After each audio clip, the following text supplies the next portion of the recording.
Hello, I'm Daniel. Zen training is what I want to talk about today. Zen training is said to have 4 basic foundational requirements. They are understanding the law of causality, accepting the rules of discipline, maintaining an unshakable faith in the Buddha self, and being determined to succeed in whatever method you choose. So, what's the law of causality? That is, things cause other things. There are consequences to your actions. There are good consequences and negative consequences. So, that is always going to happen. That's not something you can escape. We sometimes think we can escape that, and that is not something you can escape. So that's what the law of causality is about. There's no end to cause and effect. And also, everything that happens arises from numerous causes. Nothing happens for no reason.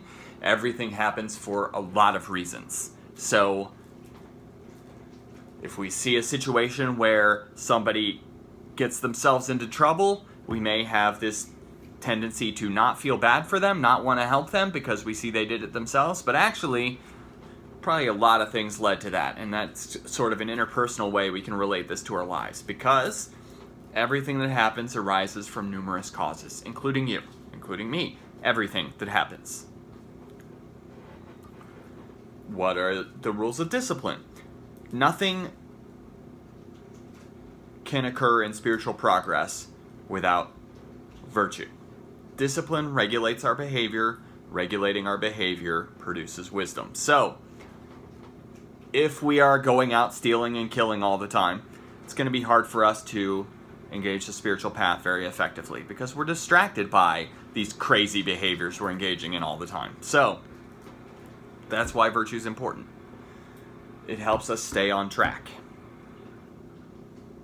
So that's why virtue is important. And in a later video, I'll talk about the precepts about how we cultivate virtue, but just the important thing is self-control. Not only to not be out, indulging all our vices, but also discipline as far as getting back to our practice, because it's very easy to get lazy and not do our practice. So discipline also applies in that way. We've got to get to our practice and do it, because not doing it's easy.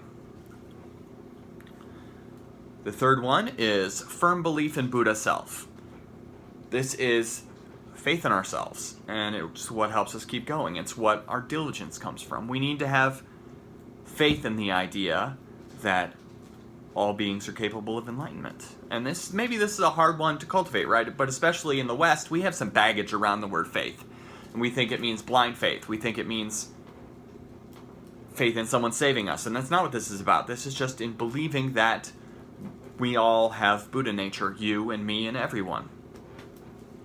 Enlightenment is our nature, and it's only our ignorance and delusion that stop us from seeing that. So that's the faith we're trying to cultivate.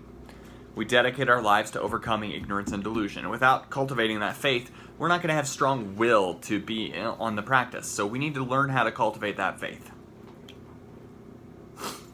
And the last one is being determined. So we want to pick a practice method and try to stick with it as our main practice method, rather than trying to jump from one to the other. So some people might join one Buddhist tradition and do their practices and then quit that one and go to another one and do their practices, and then quit that one and go to another one and do their practices. And there's something to be said for finding what works for you.